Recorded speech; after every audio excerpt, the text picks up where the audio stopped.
All right, guys, welcome to the show. I don't even know where to start with this one, man. In fact, I'm going to skip my normal teasers where I run through what we're going to talk about in the show. And you know the drill with the shameless plugs. Everybody subscribe to the channel. Everybody support the show on Patreon, et cetera, et cetera. This is real independent media, yada, yada. You know the whole spiel. Holy cow.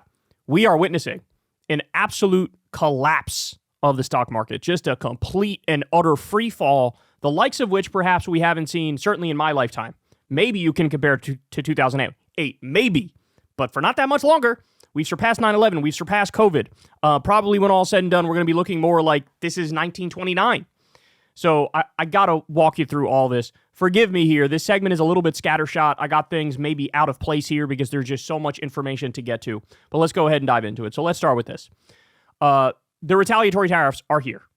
Now, let me just pause to point out, Trump seemed to be under the impression that, like, they wouldn't retaliate.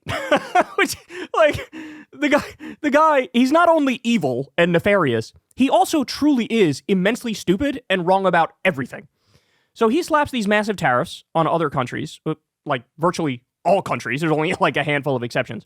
And the formula they use to calculate the tariffs is absolutely preposterous. They are not retaliatory tariffs where we tariff them the same rate they tariff us. They use some cockamamie formula that included like the trade deficit that we have with that country, which just proves he has no idea how a fucking trade deficit works. And so he does these ridiculously high tariff rates, doubles down on it, triples down on it, quadruples down on it, as we'll talk about and I'll give you evidence of. And then, boom, here we go. China retaliates, 34% tariff on the U.S. China has hit back at Trump by announcing a 34% tariff on U.S. imports, matching Trump's increased tariffs on China. China also added 11 additional U.S. companies to its unreliable entities list, virtually banning them from doing business in China or with Chinese companies, and expanded export controls on 7 types of rare earth related items. Prices to skyrocket. This is just one of about 40 reasons prices will skyrocket here. But this is devastating. And as we talked about the other day, you had China, Japan, and South Korea all got together. These countries hate each other. But they all put aside their differences and got together and said, U.S. tariffs us, we will retaliate together. Right? So you see these new alliances forming all around the world to basically ice out the U.S. and say, you guys are too unreliable, you're too unstable, you're too crazy, you don't abide by your word. And so now, sorry, it's not your time anymore, dog. You will no longer be the world's sole superpower. It's not happening. We got all of our allies to turn on us. Okay, but we're just getting warmed up. So yesterday, the futures trading I'm running out of words. It implodes. It absolutely free falls. Line goes straight down is the best way to say it. So Trump, he sees all this, right? He comes out and says, the United States has a chance to do something that should have been done decades ago. Don't be weak. Don't be stupid. Don't be a panicking. A new party based on weak and stupid people? Be strong, courageous, and patient, and greatness will be the result. So, first of all, let's just say, homie is washed up with the nicknames and the cutesy little insults he does. Panicking? Don't be panicking. Like, what the okay, all right, but this is his way of saying, yeah, you guys, everybody who's begging me and pleading me to reverse this, I'm not fucking reversing this. Fuck off. Guys, any other president, if they see the market day after day for 2, 3, 4 days straight continuously plummet and fall off a cliff, any other president will put aside whatever the fuck they're doing, try to calm the fears, and try to get everything back on track. Not this guy. As the market was tanking the other day, he literally went to Mar-a-Lago to be at a Saudi Arabian live golf event. And then he played in his club championship and afterwards talked about how low his handicap is and how well he hit it. We're living in fucking the Twilight Zone here. That's what's going on. We're living in the Twilight Zone, or Black Mirror, actually, is another good example. So just to show you what we're looking at, U.S. markets just opened up not that long ago. Absolutely plummeted. Just total collapse. Now, at the same time, last night, when other markets were open, what happened? Well, you see the lines in front of you. Look at this. Look at this. This is something, like, if you were to script this, people would be like, nah, come on, man. That's too crazy. That wouldn't happen. Nah, it happened, and it is happening at the moment. Talking about 10% dives or more in many countries. 8, 10, 12. Look at it. Look at what it looks like. Look at what it looks like.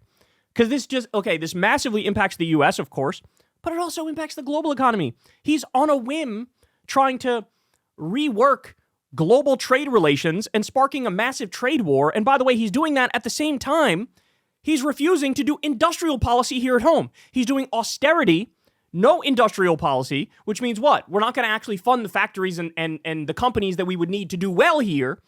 And so it's just raising prices of everything, no plan to actually bring companies back here, and screwing over the entire global trade network. And we are in for some colossal pain. Look at this. This is the first time ever the Dow Jones Industrial Average fell more than 1,500 points on back-to-back days. And ladies and gentlemen, that might end up being back-to-back-to-back days. And who knows how far out this is going to be the case. Who knows how many days we can keep this bitch up. But it ain't looking good. We're looking at potentially a greater depression. And look, if you guys watch this show, you've known for a while, oh yeah, we're in for some turbulent ass times because I've been warning you. We did a segment the other day titled The Death of the American Economy, where I laid it out for you in excruciating detail. But now it looks like it's all coming to fruition, and I'm not happy about that by any stretch of the imagination. Trump is now officially worse for the markets than 9/11. So here's the Dow Jones Industrial Average. This is from the other day. Down nearly 10 percentage points in the past month. We're talking about losing 10 trillion in market capitalization and rising. Ready? This was an old list of single-day drops for the S&P 500. This is an old list. We had the dot-com crash. They lost 5.8%. September 11th lost 4.9%. Global financial crisis lost 9%. U.S. credit downgrade lost 6.7%. COVID lost 12%. Trump tariffs lost 4.8%. This is from the other day. We are already surpassing many of the things that were above Trump on this list. Every last bit of this, ladies and gentlemen, is completely and utterly self-inflicted. None of this had to happen. And by the way, everybody knows it. We're going to do a segment either later today or tomorrow about people who are hardcore card-carrying Republicans who are now like, I'm a Democrat now. I'm never voting for a Republican again. It's happening. It's happening right in front of our faces. All right, more. A quick thread of charts showing how Trump's economic agenda is going so far. Trump had the same impact on economic uncertainty as a global pandemic. Look at this. Trump has plunged the economy into chaos. This is the economic uncertainty index. It spiked during the global pandemic. It has now surpassed it under Donald Trump's tariffs. More. Look at this one. More. Look at this one. U.S. consumers are rapidly souring on Trump's economic plan. already in recession territory. Hold your breath because we might be going deeper into depression territory. Expect business conditions to worsen over the next year. Absolutely skyrocket. Skyrocket. Worse than any time in our lifetimes. This goes all the way back to 1985. Boom. Look how much that skyrocketed. More. People are very, very worried about job losses. Expect unemployment to rise next year. This speaks for itself, right? And that 100% is going to happen, ladies and gentlemen. There is no doubt about it whatsoever. Just 25% of U.S. adults say they expect their finances to look better in 5 years than today. That's lower even than at the nadir of the Great Depression. Or excuse me, recession, the Great Recession, 2008 Great Recession. This is what people are thinking right now, and people are correct to be thinking this. Expected inflation rate absolutely skyrockets. These charts go on. Have heard unfavorable business news coverage of government skyrocketed. The list goes on. We don't even need to go through all these charts. You see the bottom line. This is all from the Financial Times, by the way. All right, let me give you more. At the same time, the market is in total free fall. The White House released a statement. This is on April 4th, okay? Week 11 wins. President Trump unleashes economic prosperity. It was another highly successful week for the American people as President Donald J. Trump continues his relentless pursuit of strength, prosperity, and peace and lays the foundation for America to be the global powerhouse for generations to come. I told you guys this before. I need to repeat it. This is the first postmodernist president we've had in our lifetimes. A postmodernist president is defined by somebody who doesn't believe in an actual empirical objective truth, an empirical objective reality. He's a subjectivist. So he believes my truth overrides the truth, which is why he can have countless economic experts around him saying, sir, these tariffs make no sense. Sir, these are actually insane. Sir, these are crashing the global economy. Sir, this is not going to work out. Sir, this is going to tank your legacy. He's like, no, I'm right. Short-term pain, long-term gain. Short-term pain, long-term gain. So this truly, that's what we're looking at here. The fact that he released this in the midst of a market collapse says there is no connection to reality. Trump is both evil and nefarious. That's true. And he has corrupt plans, but he's also stupid. Like, he's also immensely stupid. And you're seeing all of that come out now, and people are starting to realize it. All right, more. Here we go. So we got a CNN segment here talking about how Donald Trump inherited a bull market. A bull market. And what did he do with it? Well, you already know, but let's watch. S&P 500 drops of 5% or more at this point in a presidency. There are only two of them, right? There's Donald Trump, a 10% drop since he took office. The only one that matches it or exceeds it was George W. Bush back in 2001, a drop of 18%. This is it. This is the whole kit and caboodle since the S&P 500 was created as an index back in 1957. When you're one of two and we're talking about drops in the stock market, All right. Well, what makes this presidential plunge different than all other presidential plunges, except for the fact that we reclined at this plunge? Exactly right. We're right on the eve of Passover, so why not go with that? Again, we're going to look at these drops of 5% plus. What is so different about this versus the Bush plunge? Remember, it was the dot-com bubble, right? That was happening before George W. Bush took office. What did Donald Trump inherit? He inherited a bull market from Joe Biden. Donald Trump is the only one to take a bull market and turn it into a bear market to such a degree that we're having a drop of 5% or more at this point. This is historically unprecedented. What Donald Trump, one man, it seems to me, has done to perhaps my favorite stock market index.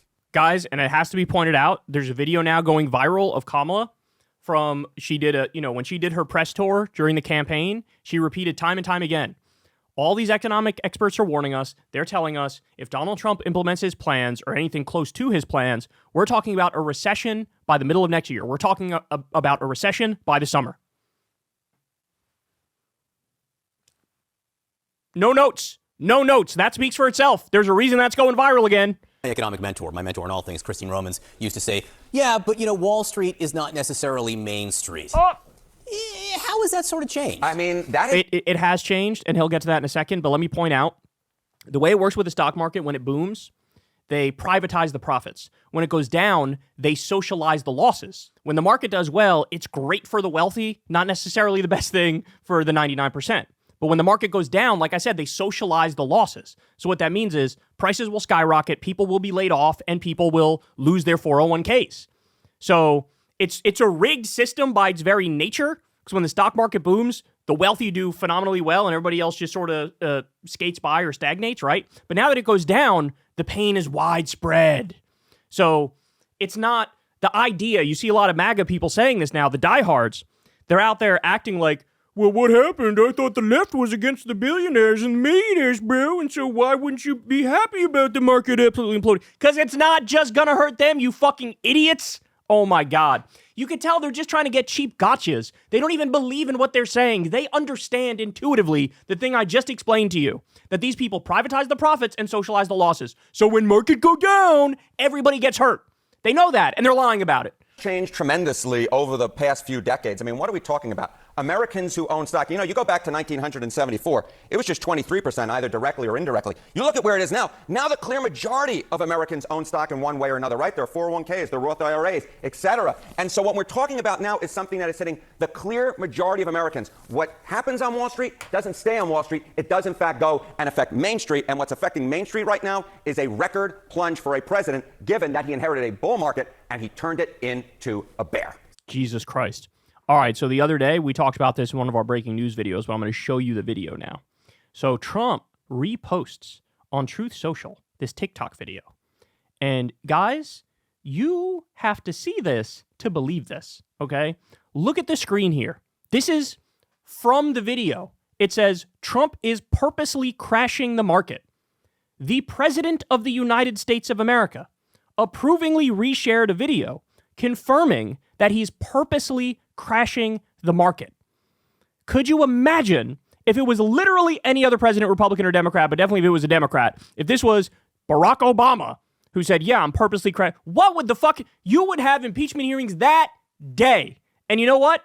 He would have been successfully impeached and removed from fucking office. All right, here we go. Trump is crashing the stock market by 20% this month, but he's doing it on purpose.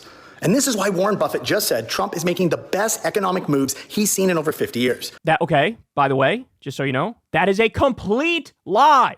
Trump is taking TikTok videos from randos in their mom's basement and sharing it to the world. Guys, even there's a community note. This claim that Buffett said anything is completely false, and he issued a press release to clarify it. He literally had to come out and say, I didn't say that at all. I said nothing like that. What the fuck are you doing? Now, here's the secret game he's playing, and it could make you rich. So why is as you lose absolutely everything in real time. 401k gone, mass layoffs happening, prices skyrocket for the bottom 95%. It's effectively a massive tax increase of $5,000 per year on the bottom 95%. Bro, it's going to make you rich, bro. It's going to make you rich, bro. to push cash into treasuries, which forces the Fed to slash interest rates in May, and those lower rates. By the way, he's trying to publicly twist the arm of the Fed and say, slash interest rates. Why don't you slash interest rates? You should slash interest rates. But if they slash interest rates, as he just effectively raised prices for the bottom 95% of Americans, making them pay $5,000 extra per year, and you slash interest rates, which means more money floating around the system, you will have massive inflation. And then now, because Trump is effectively trying to make the case that the dollar is no longer the world reserve currency, we're talking about Weimar Republic, hyperinflation type shit. Oh my God, he doesn't understand anything. Not anything. By the way, more on that in a minute, where he got this tariff idea from. Oh my God. Guys, I'm not kidding. He literally seems to have gotten this tariff idea from a paranoid schizophrenic.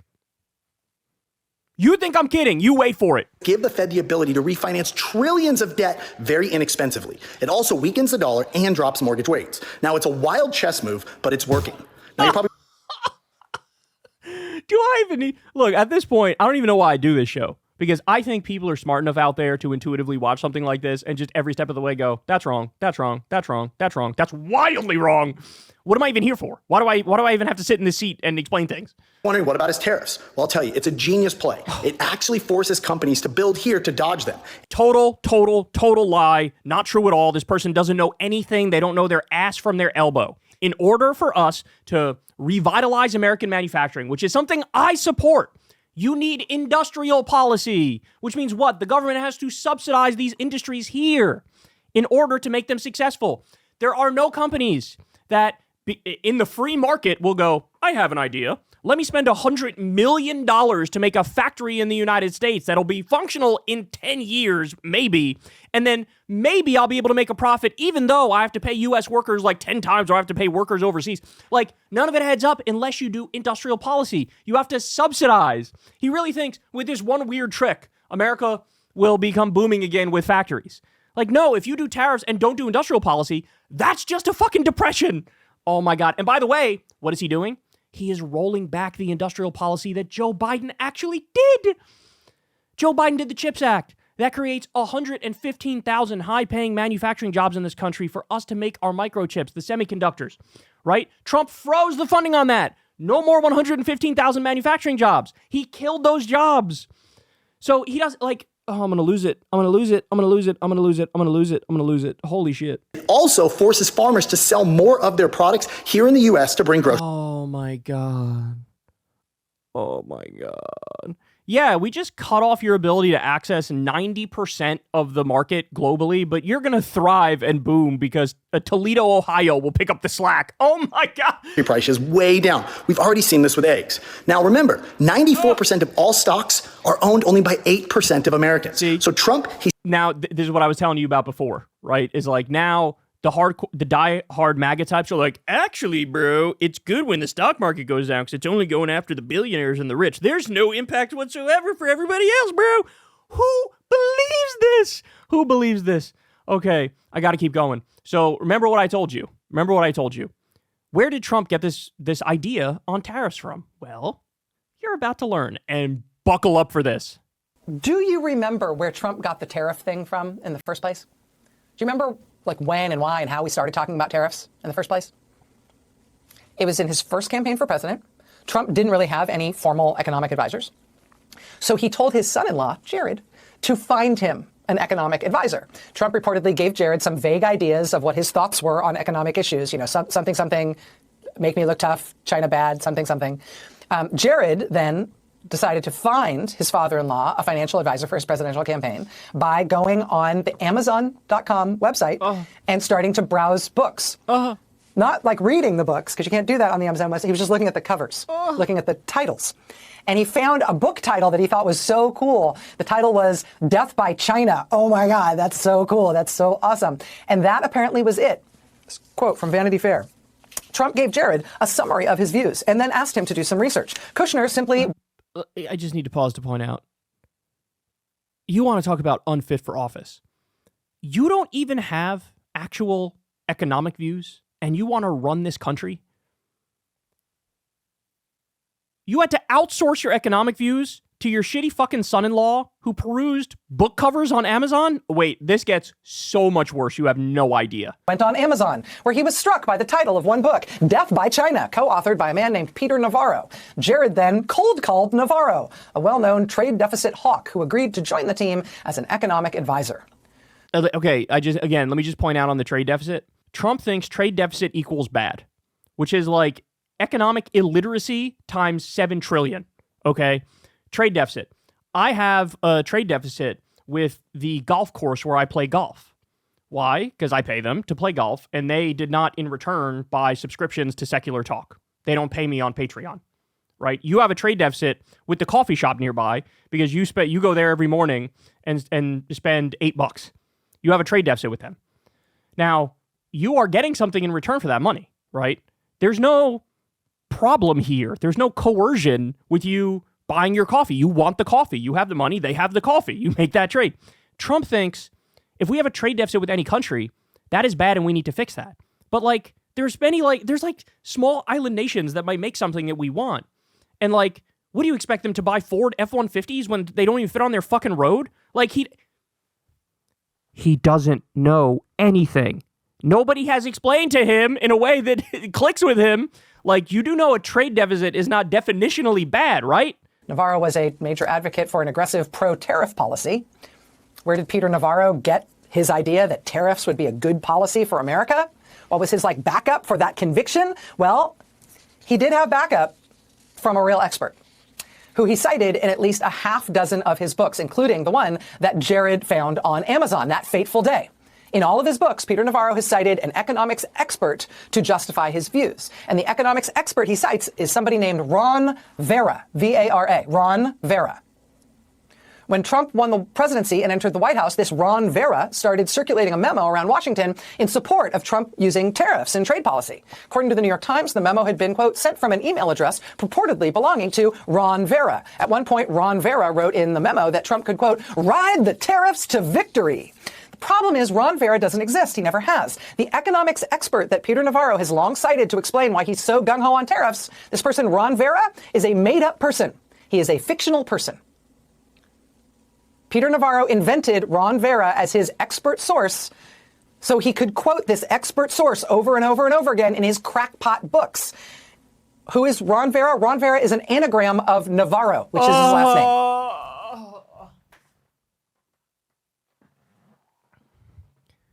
To say that this country is cooked is the understatement of the century. We are reaching levels of cooked previously thought impossible. Do you understand what she's explaining to you here? This guy might literally be a paranoid schizophrenic, citing himself to say, oh, this expert says, bro, I agree with that expert, bro. What the fuck?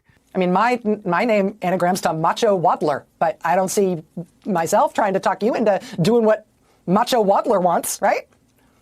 But that really is how the Trump administration crafted its tariff policy. That's where Trump came up with the tariff idea. Circulating a fake memo from a fake person with a fake email address in order to make it look like this was a serious issue being debated by real experts. That is the intellectual basis on which Donald Trump today wiped $6 trillion of wealth out of existence and crashed America's markets and brought America and the world to the brink of a self-inflicted, on-purpose, global Great Depression along the lines of what we had in 2008 and what the pandemic inflicted upon us in 2020. This time, the global disaster is Donald Trump's big brain. You know what the irony of it all, too, is? They posture like, bro, we got to defeat China. That's why we got to do all these things, bro. Literally the exact opposite is happening. The Chinese century is now inevitable because the United States destroyed its position as the global superpower by pissing off all of our allies, threatening wars with many of our allies, sparking a trade war, making it so that everybody is immediately, right now, forming new alliances to ice out the U.S. because we are completely and utterly unhinged. It's the exact opposite of the thing they say they want. All right, more. So as the market was falling the other day, Trump says, only the weak will fail. This is the president of the United States of America. Only the weak will fail. As president, you're supposed to look out for all Americans. You're supposed to care about the quote-unquote weak. Instead, he's like, this is the fucking dog-eat-dog world mentality, survival of the fittest mentality, hierarchy and eugenics type mentality. I'm sorry, you can't cut the mustard. Guess you have to go bankrupt, become homeless, and die. Oh my God. Oh my God. Now, at the same time, ready? Here's what a bunch of the MAGA commentators, the MAGA pundits, here's what they're saying. And by the way, you should take away from this for sure. Don't ever listen to another word these fucking idiots say. Don't ever listen to another word. The quartering says, you do not need the new iPad. You do not need the new cell phone. You do not need the new video game console. You want them. There's a big difference. And if you look at the people whining about the tariffs, I challenge you to ask them how their lives have been affected in any way. This is like the World Economic Forum thing of like, you'll own nothing and you'll be happy. They've become the conspiracy. They've become the globalists. They've become the Illuminati. Shut the fuck up, bro. But you don't need to buy goods. I got another one for you. Benny Johnson, the closet case. Losing money means nothing. Digital ones and zeros. In the end, you won't miss any of it. Losing your country costs you everything. You will never get that back. Your kids will be slaves to foreign powers who hate us. Without America First policies, we become slaves. Fight. Let me repeat that. Losing money means nothing. Digital ones and zeros. In the end, you won't miss any of it. So we went from Bidenflation, bro, can't afford anything, bro, gotta vote for Trump, bro, Trump will fix it on day one, bro. We went from that to, if you really think about it, bro, like, what even is money and stuff? You know what I'm saying? Like, what is money? Have you really ever thought about it, dog? This is where we're at. I got one more for you. I don't care how much red I see across my stock portfolio. I believe tariffs are critical to this country. I could lose all my money, and it wouldn't bother me one bit. Tariffs will work and are working. Remember when we came out and said in no uncertain terms, this is a fascist cult? Remember when there was anybody disagreeing with us? When anybody bothered to say, the thing you're saying, which is obviously correct and true, is untrue, and you're smearing them. Remember that? Remember that? Distant memories at this point, right? All right. Now, let me point this out. So one of the arguments they use is, bro, we're going to have the manufacturing boom because of the tariffs. As I pointed out, that is not true. You need industrial policy in order to do it. You know who delivered on industrial policy? A guy by the name of Joe Biden. Here is America investing in manufacturing. Look at the chart. Skyrocket. Manufacturing spending is up 279% since Biden took office. 800,000 new manufacturing jobs were on the way. Trump froze all that funding.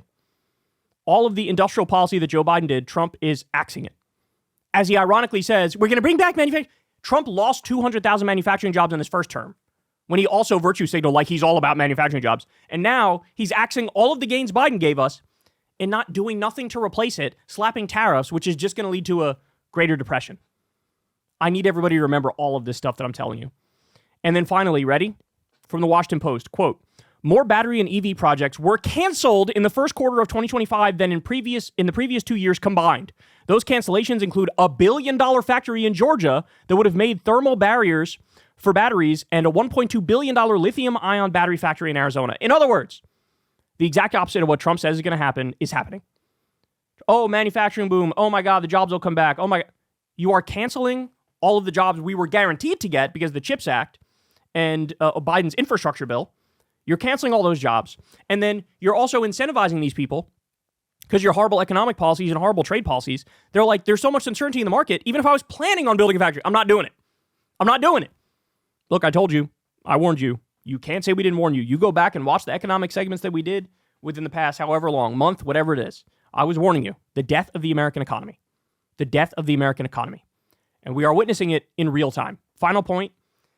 This is how cooked we are. Amidst the market plunging, there was a guy on Twitter, Walter Bloomberg, who tweeted, White House considering 90-day freeze on the tariffs. And because of that, the market started to rebound for a second. So everything's plunging line straight down for days now. Boom, it rebounds a little bit. Come to find out, Walter Bloomberg is just a guy named Walter Bloomberg. He's not affiliated with Bloomberg, the economic news outlet.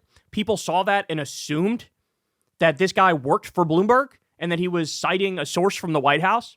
He's just a dude on Twitter who misread statements from one of the White House officials on Fox News. And he posts, they're considering a 90-day freeze. Boom, the market rebounds. Then everybody realizes, hold on, this guy's not even affiliated with Bloomberg. And that's actually not at all what the White House official said on Fox News. Boom, the market plummets again. What stage of capitalism is this? What stage is that? I think we're beyond late stage capitalism when you have randos on Twitter leading to trillions of dollars in market activity based on a misunderstanding and impersonation, and then boom, the mask gets ripped off and it plummets right back down again. Buckle up, man. He does not give a fuck. Is he probably shorting the market to make more money, him and his robber baron friends? Sure. I think that's very likely. So he's probably personally profiting off this. But at the same time, does he also seem ideologically and genuinely and sincerely married to these tariffs in the sense that he might actually believe in the long run it'll be better? Maybe that too. Maybe that, like I said, with Trump, he's both evil and nefarious, and he doesn't give a fuck about you in the slightest. And he's also immensely incompetent and stupid. Everything is all together at once, and you're witnessing the results of it. Hey, y'all, do me a favor and like and subscribe. It helps out big time in the algorithm. Click the bell as well for notifications when videos drop, and watch that video on screen right now. You know you want to.